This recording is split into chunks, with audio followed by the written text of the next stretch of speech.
Gustavo, obrigado pela presença. Imagina, Ana, prazer você estar aqui. Boa noite, Fernando.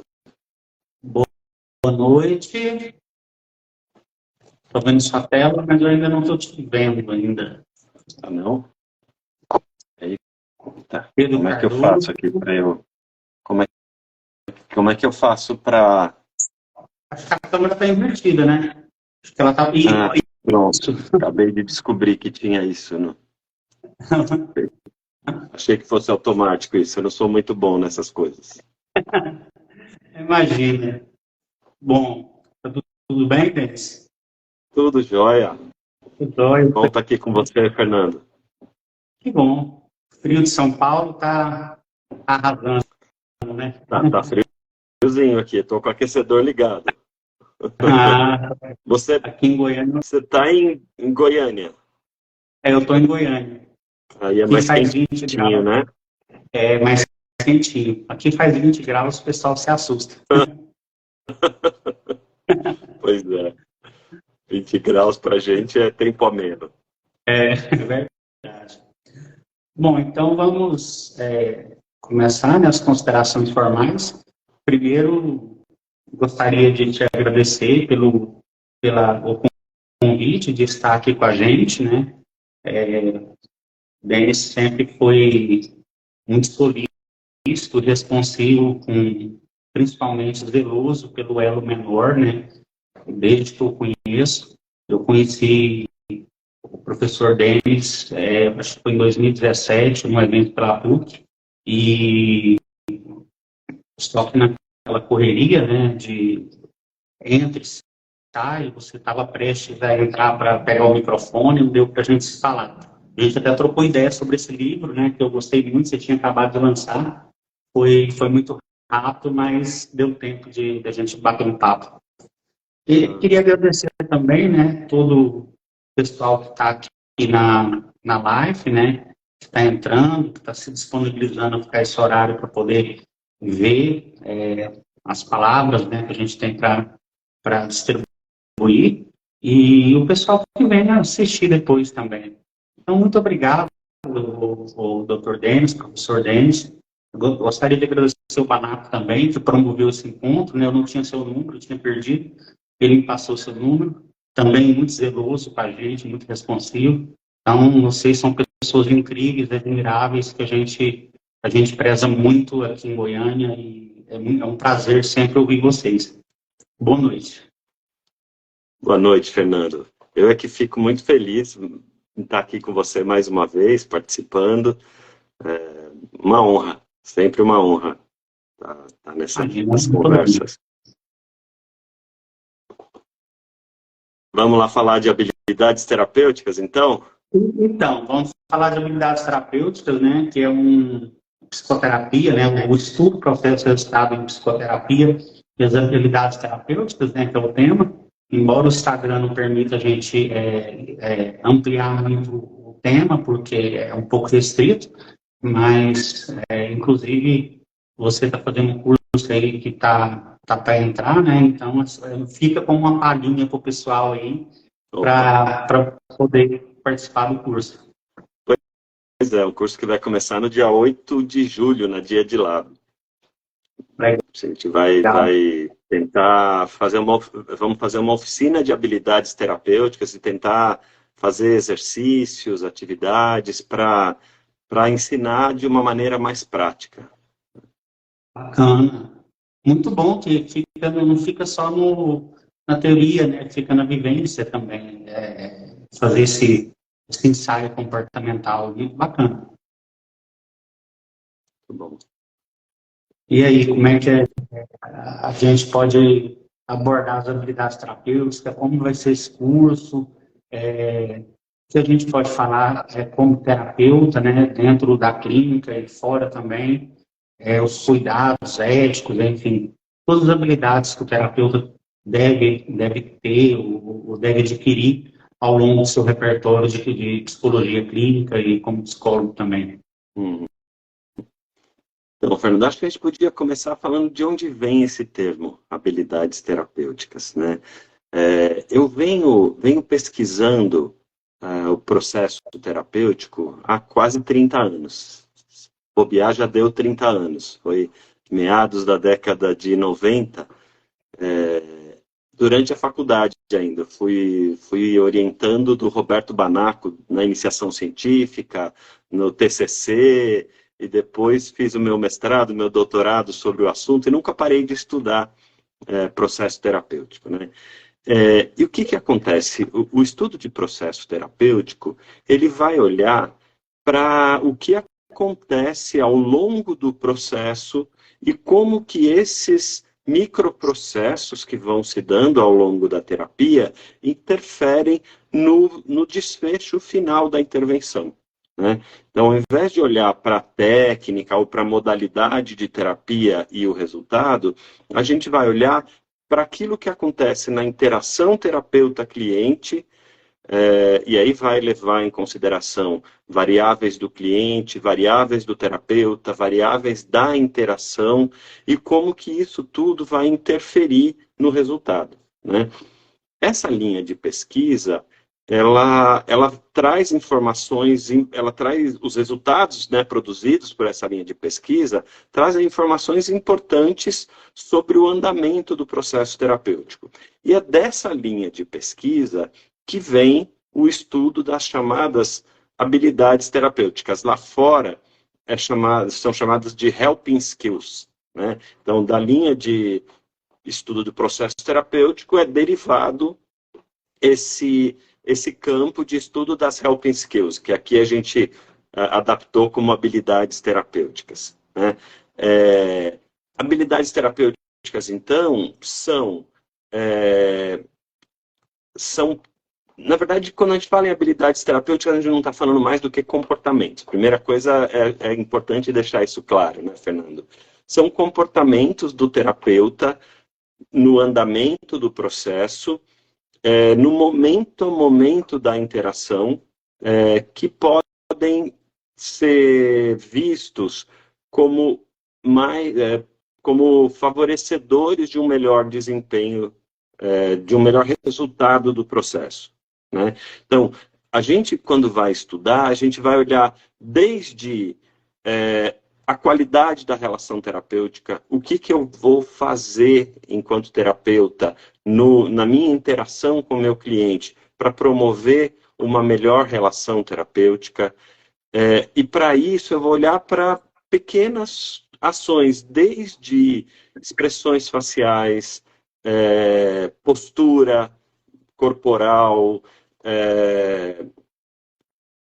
o como você faz perguntas, o como fazer uma interpretação, movimentos, sabe, coisas, mini comportamentos mesmo, né? Movimento de cabeça, comportamento de ouvinte, né? O que compõe um comportamento de ouvinte, por exemplo, numa interação terapêutica?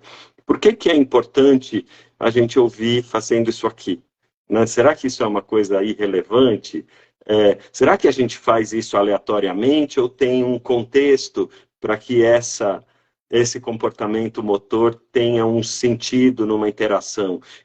Com que frequência isso tem que ser emitido ou em que contexto tem que ser emitido para que o cliente se sinta acolhido ou que o cliente se sinta menos considerado no processo, né?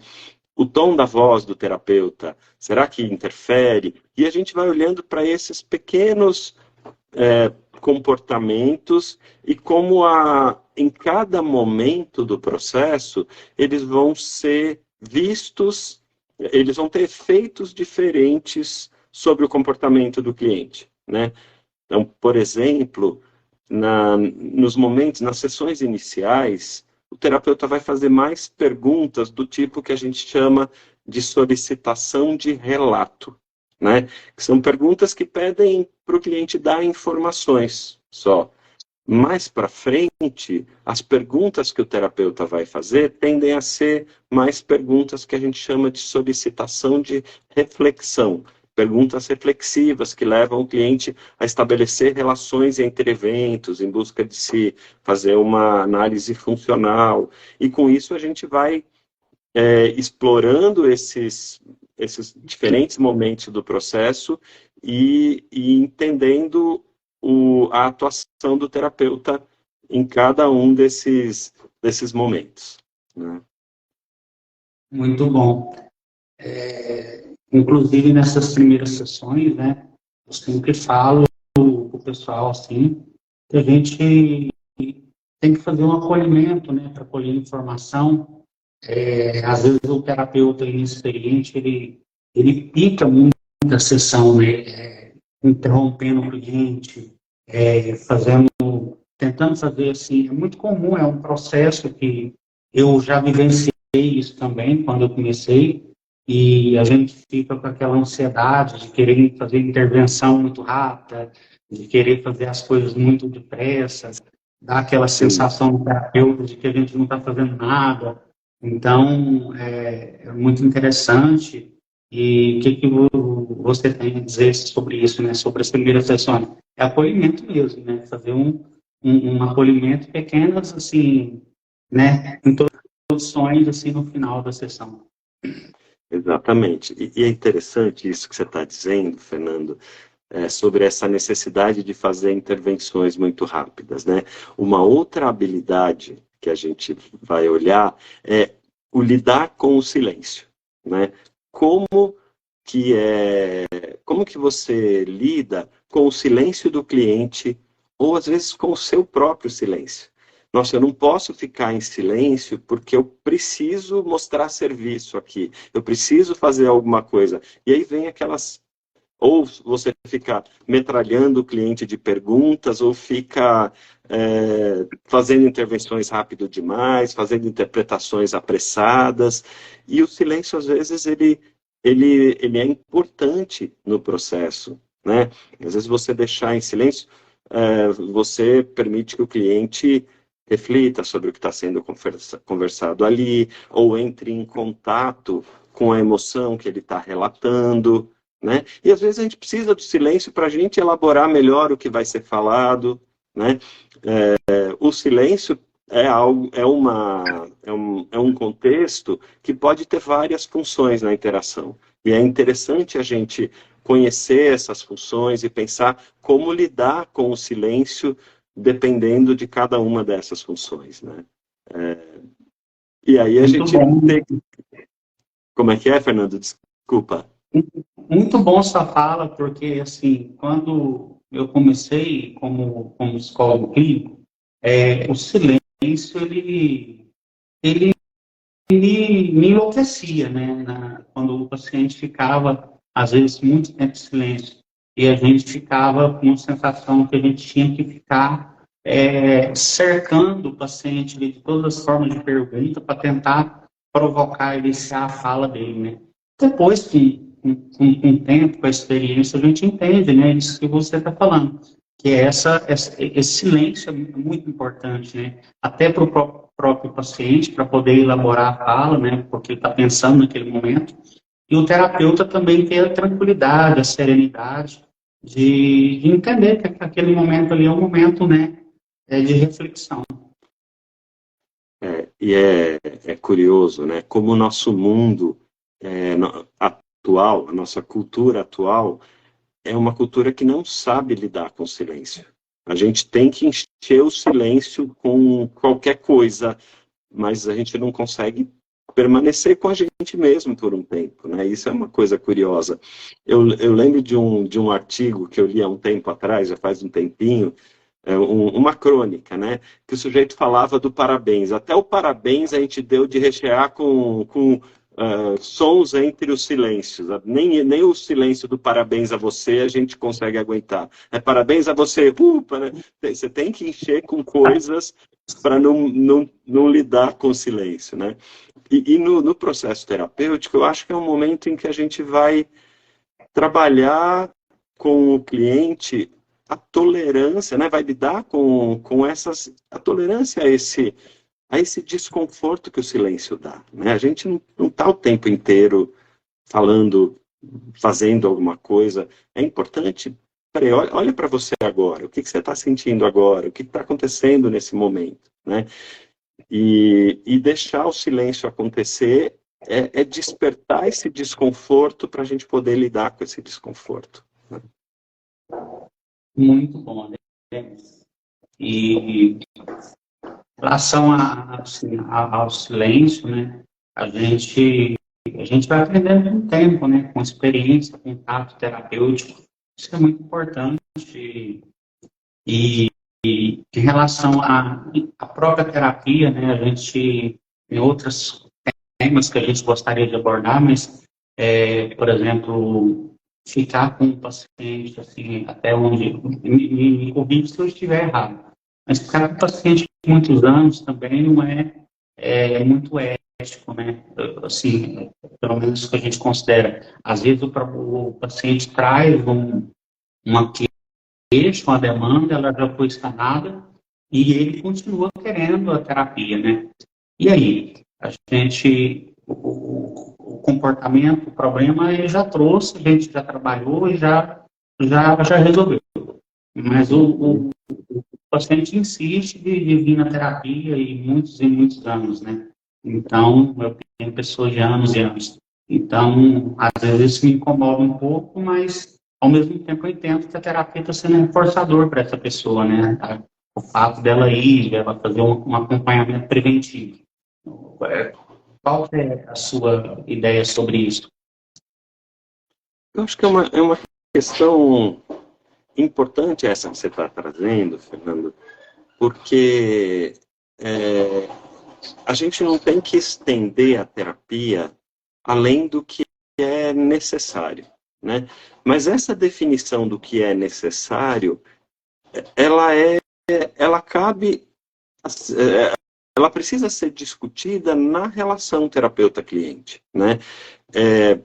Acho que é autoritário também eu definir pelo meu cliente qual é o momento em que ele tem que terminar o processo terapêutico, né? É importante que eu negocie com ele, que eu diga, olha, até aqui a gente trabalhou, a gente lidou com tais e tais e tais questões e a gente chegou a tal e tal e tal ponto, né?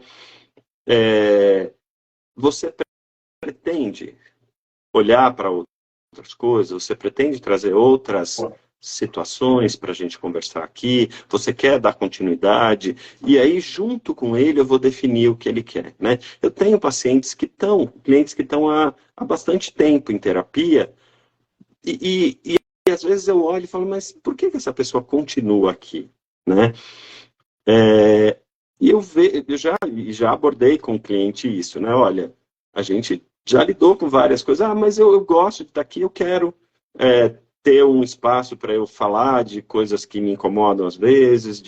E tudo bem, a gente tem claro que aquilo que trouxe ele para a terapia já não é mais a questão que a gente vai lidar, né? Daqui para frente é um outro momento que ele quer refletir sobre questões dele, ele quer aprofundar alguns assuntos, e isso pode. Eu não considero que não seja ético, entende? A gente olhar para isso, desde que seja transparente o que está acontecendo.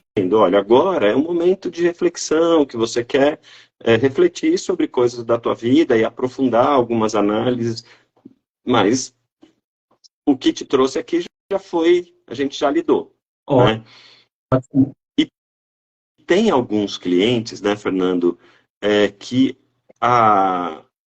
o tema que ele traz, às vezes, é de uma complexidade muito grande e que demora mais tempo mesmo para a gente lidar, né? Eu costumo falar, tem coisas que foram construídas ao longo de toda a vida, a gente não vai lidar em 3 meses, né? Questões que vão envolver o desenvolvimento do self, questões, histórias de abuso, de maus tratos, de bullying, que às vezes a gente tem que lidar com dores que estão muito, né, que vêm sendo construídas há muito tempo. E o trabalho às vezes é demorado mesmo, né? E vai depender muito da demanda do cliente, do tempo que ele precisa para lidar com aquilo. Nem sempre a gente consegue fazer uma terapia rápida. A terapia para mim sempre não é uma boa terapia, a gente considera assim, né, uma terapia de poucas sessões. Não dá para a gente conhecer realmente o repertório, o contexto, a vida do cliente. É muito bom o que você disse, eu acho fantástico. E, Denis, e como é que vai ser seu curso? Fala para a gente, assim, a gente está curioso para conhecer, saber como é que vai ser o curso de habilidades terapêuticas, como o pessoal também faz inscrição, tudo. Enfim, fala para a gente o que você vai abordar lá, acho que é interessante. Ah, Então, pois é, Fernando, o curso é um curso da Diadilab, então quem quiser conhecer é diadilab.com, né? A primeira aula vai ser no dia 8 de julho, das 9 ao meio-dia, e a gente vai olhar. Eu trouxe para a primeira aula um tema que as pessoas têm muito interesse, né? Para que as pessoas conheçam mais o que a gente vai fazer na oficina, eu trouxe um tema que são os comportamentos não verbais do terapeuta na sessão, do terapeuta e do cliente na sessão, né? Então, essas coisas que eu estava contando para você, né, sobre expressão facial, tom de voz, postura corporal, movimentos de cabeça, coisas desse tipo, que função exercem na interação, qual o papel deles na constituição de uma audiência não punitiva, qual o papel deles na construção do vínculo, da relação terapêutica, da aliança terapêutica, o que faz o paciente se sentir acolhido, o que faz o paciente se sentir menos aceito, menos acolhido pelo terapeuta, falar em frequência, em topografia, em função, né? Tudo isso vai ser importante. Como que isso se relaciona também com o comportamento vocal, né? Eu costumo dizer que fazer terapia não é só conteúdo, né? Se eu falar para você sem nenhum tom de voz, desse jeito que eu estou falando para você, vai ser uma coisa chata, ninguém vai me ouvir aqui, né? Porque fica uma coisa... a gente se comunica com tudo isso aqui, com a mão, com o olhar, com o contato visual, com expressão facial, e tudo isso faz parte da comunicação, né?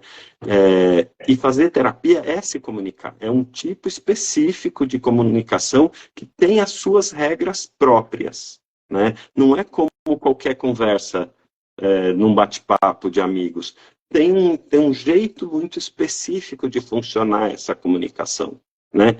E alguns aspectos não vocais vão constituir esse jeito particular, né? É interessante quando a gente fala de tom de voz, por exemplo, né? É um tom de voz que não é nem aquela voz de confessionário que você fica lá falando baixinho, mas também ela não tem a mesma expressividade de um bate-papo de boteco. Você tem ali uma faixa de variabilidade na entonação que precisa dar uma noção de serenidade, dar uma noção de previsibilidade para a pessoa que está ali com você, né? Eu sei que eu vou chegar ali, eu vou esperar essa variação aqui, e essa variação me faz me sentir seguro nesse contexto, né? E isso vai ser, de uma certa maneira, desenhado, vai ser definido também pelos comportamentos não vocais, né? Isso vai ser o primeiro encontro da oficina, e depois a gente vai olhar para todo o processo terapêutico, desde uma segunda aula vai ser o que são habilidades terapêuticas propriamente dita, vamos aprofundar essa nossa conversa aqui, né? E depois a gente vai olhar para a entrevista, para a constituição da aliança, para a empatia enquanto um comportamento importante na constituição da aliança terapêutica, a entrevista, solicitação de relato, a solicitação de reflexão como parte do processo da entrevista inicial, mais tarde, as intervenções propriamente dita, intervenções reflexivas, intervenções focadas na relação terapêutica, intervenções focadas na promoção de reflexão, na produção de autoconhecimento e que eu vou construir junto ao cliente análise. Vamos falar de pensamento crítico, como que o pensamento crítico e a argumentação contribuem para uma intervenção reflexiva, várias coisas que a gente vai tocar, que são, na verdade, as habilidades terapêuticas que a gente vem estudando no meu grupo de pesquisa, né? No Paradigma, eu coordeno um grupo de pesquisa que a gente chama de TAC-N1, TAC de Terapia Analítico Comportamental, N1 de N é igual a 1, né? Que são o nosso modelo de pesquisa de sujeito único. Então, no TAC-N1, a gente vem estudando esses processos todos. Tem vários orientandos meus, o Marcelo Cardamone, inclusive, é um orientando meu do TAC-N1 que vai estar em parceria comigo nessa oficina, mas nesse grupo de pesquisa tem vários alunos, eu não vou falar o nome de todos, senão eu vou me perder aqui e alguém vai ficar magoado, eu tenho certeza, então não vou falar.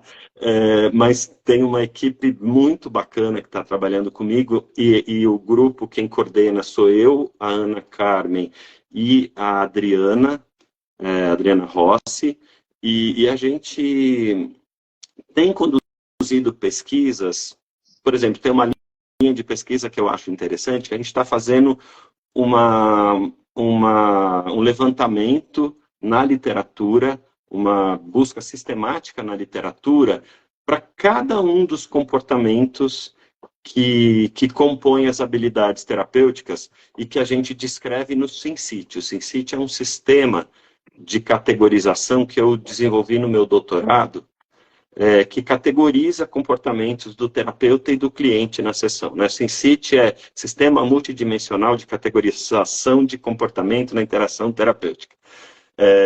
E a gente está pegando cada categoria do SimCity e fazendo uma varredura na literatura para encontrar o que tem de dado na literatura que permite a gente já derivar uma prescrição terapêutica, né? Assim, de como que essa categoria deve ser utilizada na clínica, essa classe, como que essa classe de comportamentos deve ser aplicada na clínica. Então, a ideia é ter habilidades terapêuticas baseadas em evidências, né? Ter evidências que sustentem uma determinada maneira de aplicar as habilidades terapêuticas. E a gente tem encontrado coisas interessantíssimas em toda a literatura. Na verdade, essa linha de pesquisa de processo-resultado vem desde a década de 60, e desde lá tem se produzido dados sobre as habilidades terapêuticas, né? Sobre diferentes comportamentos do terapeuta. Então, a ideia é fazer uma varredura nessa literatura e encontrar dados que permitam a gente ensinar habilidades terapêuticas de uma maneira científica, com base no que a ciência tem produzido, né? E isso, e de uma certa maneira, o que a gente vem fazendo, ensinando, é derivado dessa linha de pesquisa. E tem muitas outras coisas que o TAC-N1 vem estudando também, né? Excelente. O senhor me permite, né, mudar um pouco de assunto, mas assim, eu acho muito bonito o trabalho que as pessoas fazem, exclusivamente você, aí no seu currículo faz pesquisas sobre resultado em psicoterapia, estresse de minorias e população LGBTQIA+. Eu acho muito, muito bonito esse trabalho que vocês fazem. A gente tem algumas pessoas aqui em Goiânia também atende, né, e faz esse trabalho. E, assim, se você puder falar um pouco, né, sobre esse processo de estresse de minoria, do LGBTQIA+, das minorias, acharia interessante, assim, a gente pautar aqui nessa live, a gente tem um tempinho aqui ainda. Se você sentir à vontade, a gente gostaria de ouvir. Perfeito, vamos falar assim. Eu comecei a estudar esse tema, Fernando, meio por acaso, assim. Eu fui convidado, fui convidado pela Carla Zelio para dar uma aula no Impassex sobre famílias homoparentais, né? E, claro, por uma razão de eu ser pai adotivo, né? A gente tem 2 filhos, e 2 filhos num casal homoafetivo, e fui chamado para dar esse curso, mas, bom, deixa eu me embasar teoricamente para não ficar falando aqui, fazendo depoimento, né? E comecei a estudar esse assunto. E eu fui me interessando por essa linha de pesquisa, fui estudar primeiro a questão de adoção por casais homoafetivos, e aos poucos eu fui vendo questões que tangenciam essa questão da adoção, né? Porque passa pela questão de preconceito, de homofobia, os casais que vão adotar começam se questionando muito sobre, bom, será que meu filho vai sofrer homofobia por estar inserido num casal homoafetivo? Como que eu vou criar um contexto que garanta a segurança do meu filho nessa situação, né? Questões do tipo, será, e essa é uma pergunta legítima, será que crianças criadas num lar homoafetivo vão viver será que elas vão se desenvolver como outras crianças que são criadas em lares heteroafetivos, né? Há diferenças no desenvolvimento de uma criança quando está num e outro contexto, e eu acho super pertinente essa pergunta, que precisa ser respondida pela pesquisa e não pelo senso comum, pela religião, por qualquer outra coisa, né? E eu fui atrás de pesquisa, tem muita gente que pesquisou isso, e é muito curioso como os dados que a gente encontra sobre esse assunto é que crianças que crescem em lares homoafetivos, em muitos dos indicadores, elas têm índices iguais ou superiores, na média, né? Iguais ou superiores a crianças que cresceram em famílias heteroafetivas, né? E isso dado produzido por estudos enfim, com que preencha vários requisitos científicos, né? E isso, à medida que eu fui vendo isso, também comecei a me interessar em estudar mais o assunto. E aí que eu chego no estresse de minoria, né? A questão da homofobia, ela começa na década de 90 a ser estudada com base no conceito de estresse de minoria, que estresse de minoria é um conjunto de estressores aos quais pessoas que pertencem a algumas minorias específicas são expostos por não fazer parte do grupo dominante naquela sociedade, né? Então, o conceito de estresse de minoria não se aplica só à população LGBT, mas a pessoas pretas, a pessoas de classe econômica menos favorecida, a pessoas, por exemplo, pessoas imigrantes que são submetidos a estressores por viver a condição de imigrantes. Em São Paulo, a gente tem a condição dos nordestinos e o preconceito que tem aqui contra os nordestinos por alguns grupos, e aí também da população LGBT, né? E esses estressores, eles estão relacionados a uma diferença importante com relação à saúde mental da população LGBT e dessas populações que sofrem o estresse de minoria, né? O índice de depressão, de ideação suicida, de suicídio propriamente dito, de quadros de ansiedade, de estresse pós-traumático, é bem mais elevado nessas populações, né? E a pergunta que se fazia na década de 90 esse índice é porque essas pessoas, né, e aí no caso, falando especificamente dos LGBTs, né, lá no começo da década de 90, a pergunta que se tinha era, será que essas pessoas que são LGBT têm uma neuroticidade específica que faz com que elas tenham um índice de saúde mental mais complicado, ou a gente está falando de condições ambientais que produzem esse sofrimento, né? E vários estudos foram mostrando que o que causa o sofrimento, o índice mais complicado de saúde mental da população LGBT é porque elas vêm desde a infância sendo submetidos a estressores. Esses estressores vão envolver desde um nível estrutural, que é políticas públicas que não protegem essa população. Por exemplo, até meados de 2000 e alguma coisa, um casal homoafetivo não podia casar, não podia constituir família oficialmente, né? Foi meados de 2010 que pode, pela primeira vez no Brasil, um casal homoafetivo pode ter uma união estável, e só um pouquinho depois que os casais homoafetivos puderam casar como um casamento reconhecido pelo Estado. E isso é uma ausência de uma política pública que proteja esses grupos, porque isso tem uma implicação. Por exemplo, se eu não posso me casar com meu companheiro, como é que eu vou lidar com a questão de herança? Quer dizer que se um de nós dois morreu, o outro fica desamparado pela justiça, né? Se eu não tenho o reconhecimento do meu casamento, eu não posso reconhecer os meus filhos como filhos dessa união, e várias outras coisas. Então, começa nesse nível estrutural, nível interpessoal, você tem situações de abuso, de maus tratos, de ridicularização, de humilhação, e no nível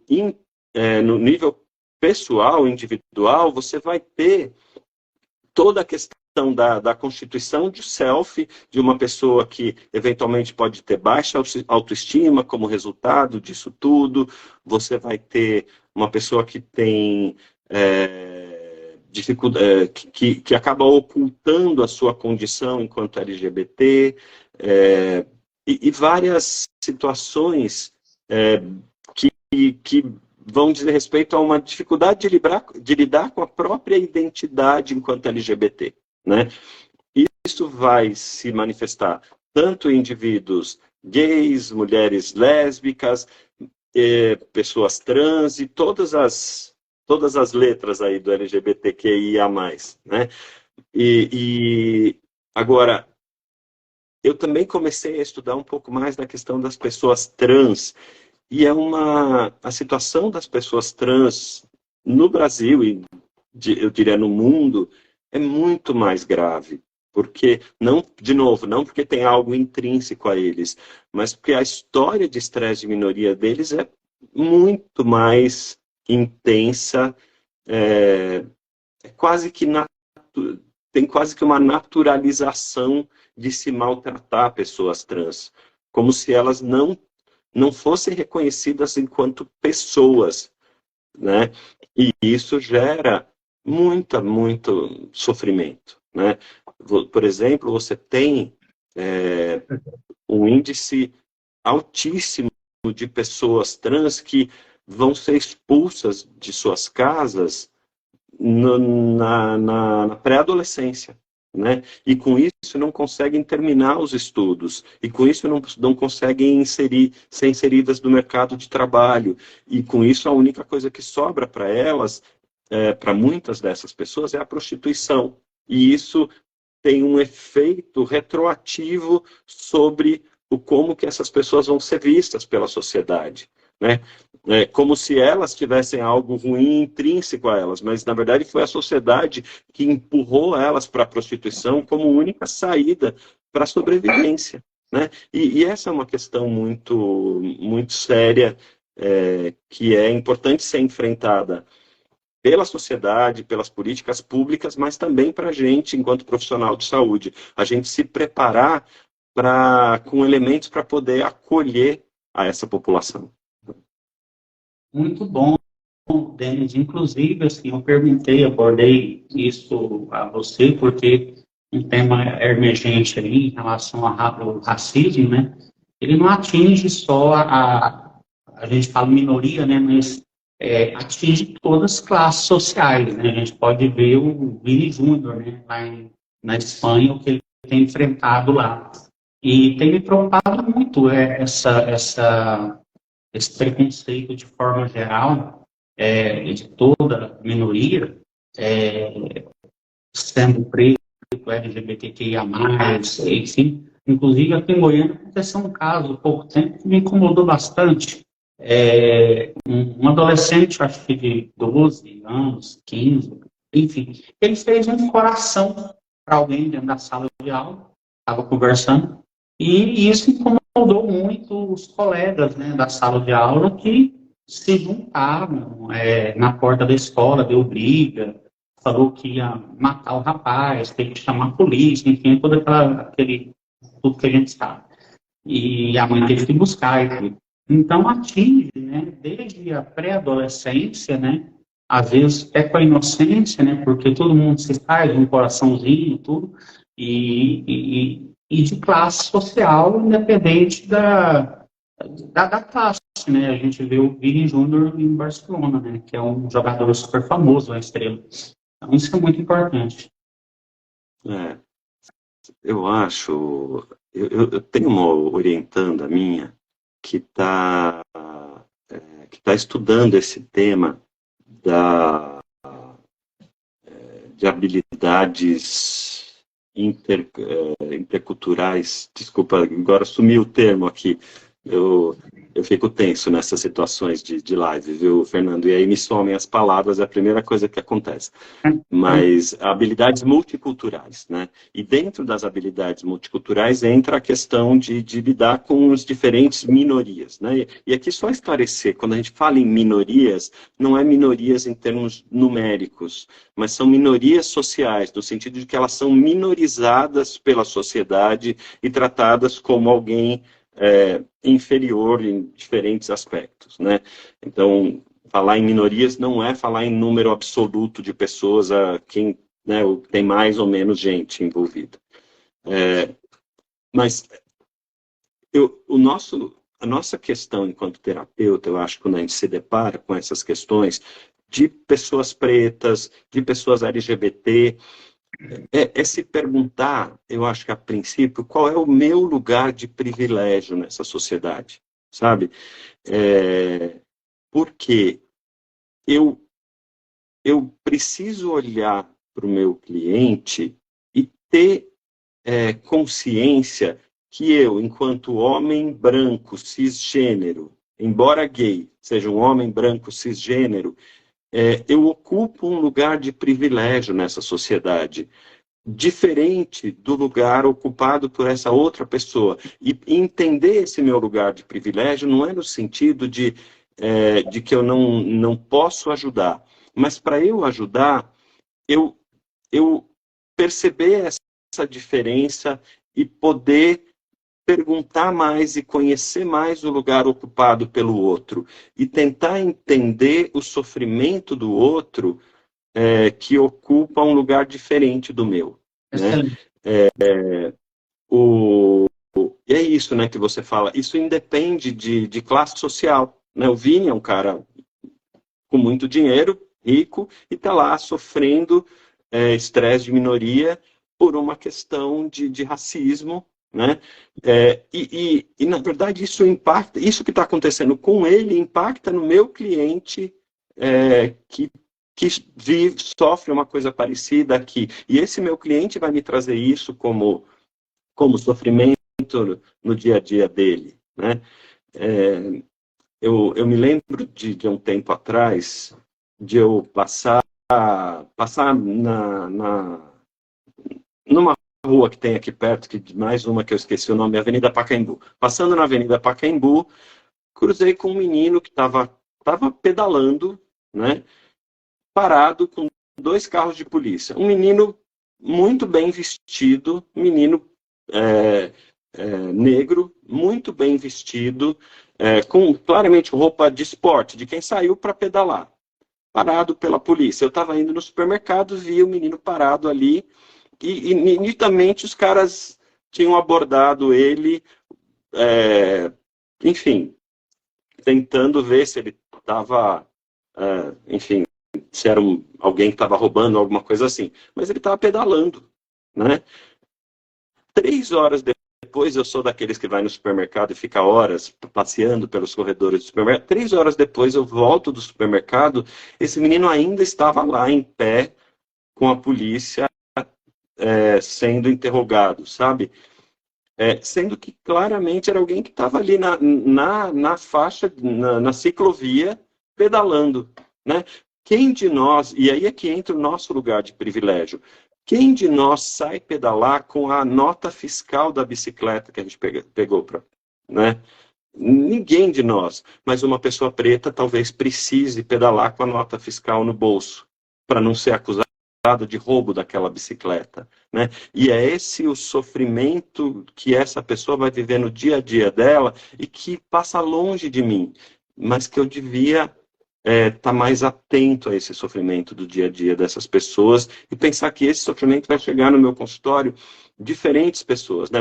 Mulheres, atender mulheres é diferente de eu atender um homem. Atender uma pessoa preta é diferente de eu atender uma pessoa branca. E essas coisas eu preciso estar atento ao acolher o meu cliente e pensar que esses lugares de privilégio vão me colocar, às vezes, distanciado e não me fazer prestar atenção nessas coisas do dia a dia que vão acontecendo, sabe? E que a gente meio que naturaliza.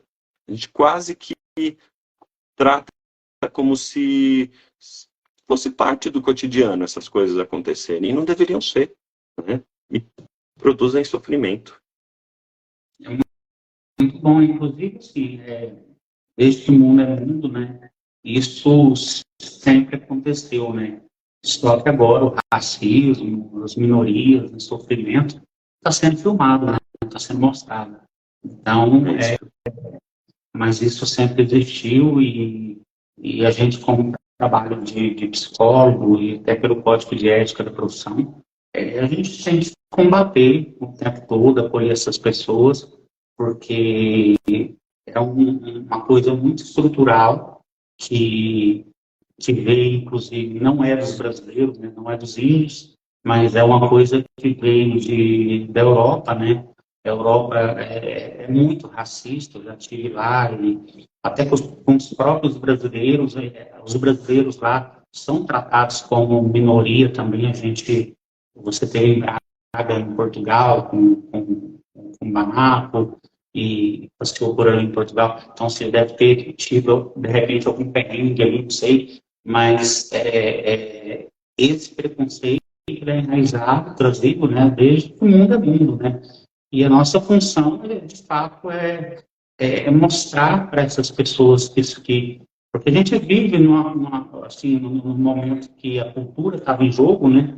E dentro de duas polaridades, né? Dentro de uma polaridade, o Brasil realmente, né, por questões políticas, as pessoas entram nessa onda e começa a se discutir. E até o Banaco falou uma coisa muito interessante aqui na primeira live. A gente tem que mostrar para essas pessoas que não é tão dolorido assim conviver com essas pessoas, as minorias. E não tem nada de errado nisso, né? Essas pessoas são pessoas como nós e não tem diferença, na verdade.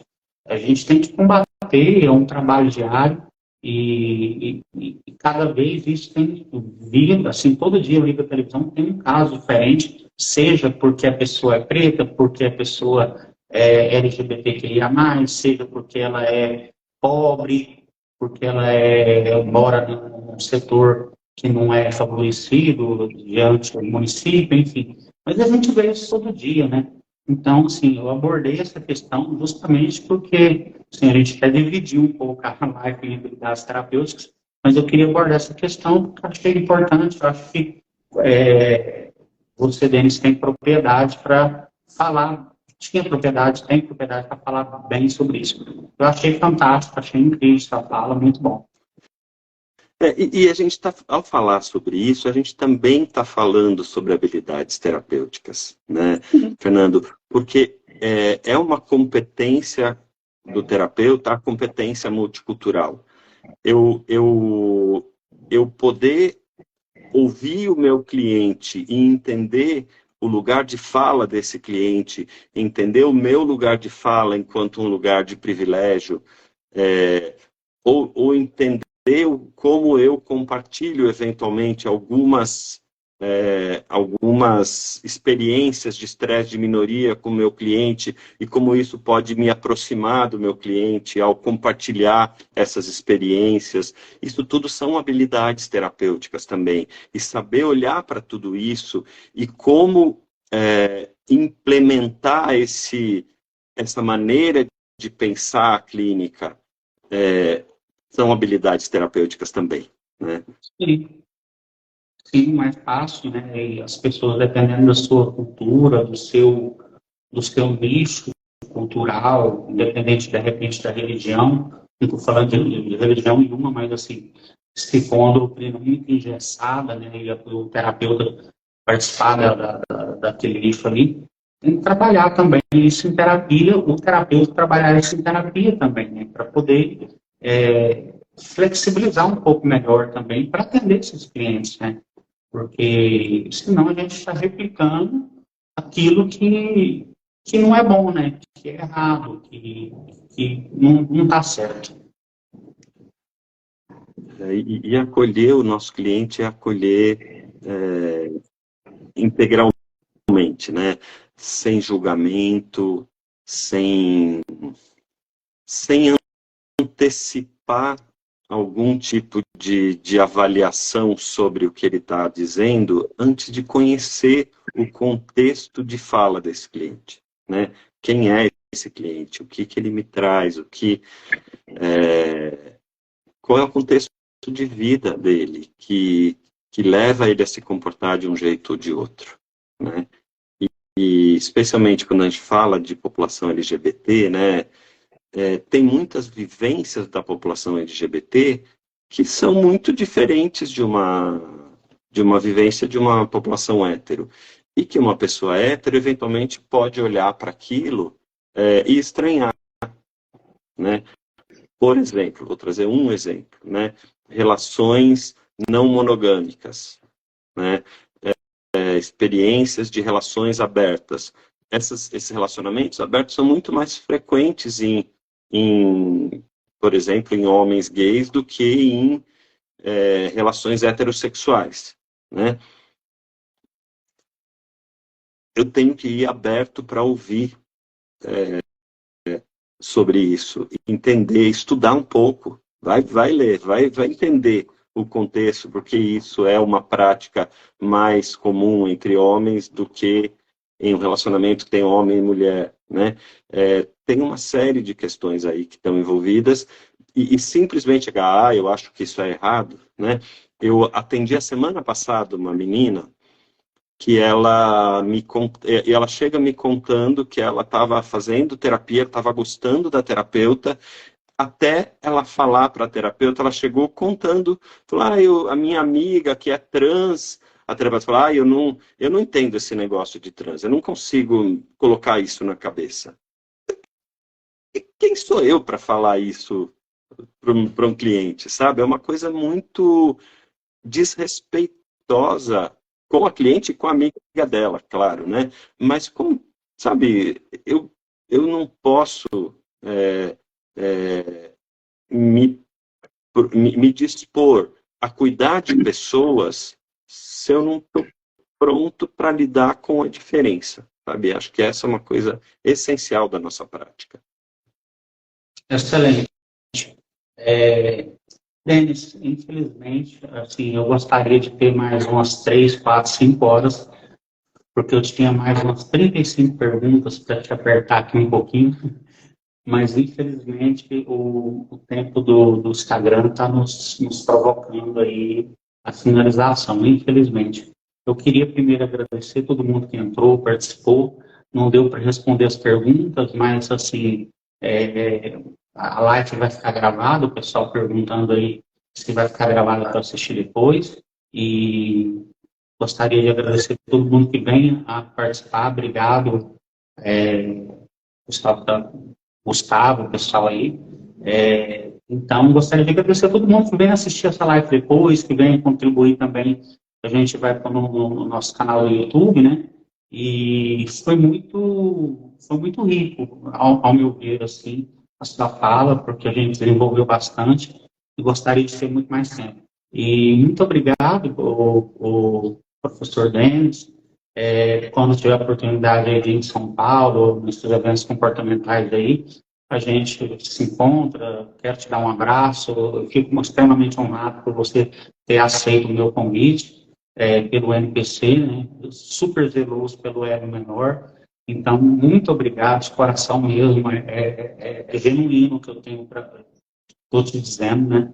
Então, muito obrigado e volte sempre, né? Se quiser abordar outros temas, a gente está aí. Opa, fazemos logo a segunda edição aqui dessa conversa. Aí a gente continua com todas as questões em aberto. Fernando, eu quero agradecer muito também ao seu convite. Fiquei muito feliz quando você lembrou do meu nome aqui para participar. Agradecer ao NPC por dar essa oportunidade aqui. E espero ver vocês por aí em outras coisas. Espero que você esteja na BPMC. Vamos estar lá esse ano também. E que tenha outras oportunidades da gente trazer esses assuntos que eu gosto tanto. Tá? Muito obrigado. E obrigado a todos que estão aqui interagindo com a gente. Estou vendo os comentários aqui. Infelizmente não dá para interagir muito, mas super obrigado quem está aqui presente com a gente. Muito obrigado, professor Denis. Um forte abraço. Um abraço aí para o Banato aí. Obrigado por tudo que vocês têm feito. E só tenho a agradecer de coração, super genuíno tudo que eu falo para vocês, tá? Muito obrigado. Obrigado. Até mais. Boa noite a todos. Boa noite, um abraço.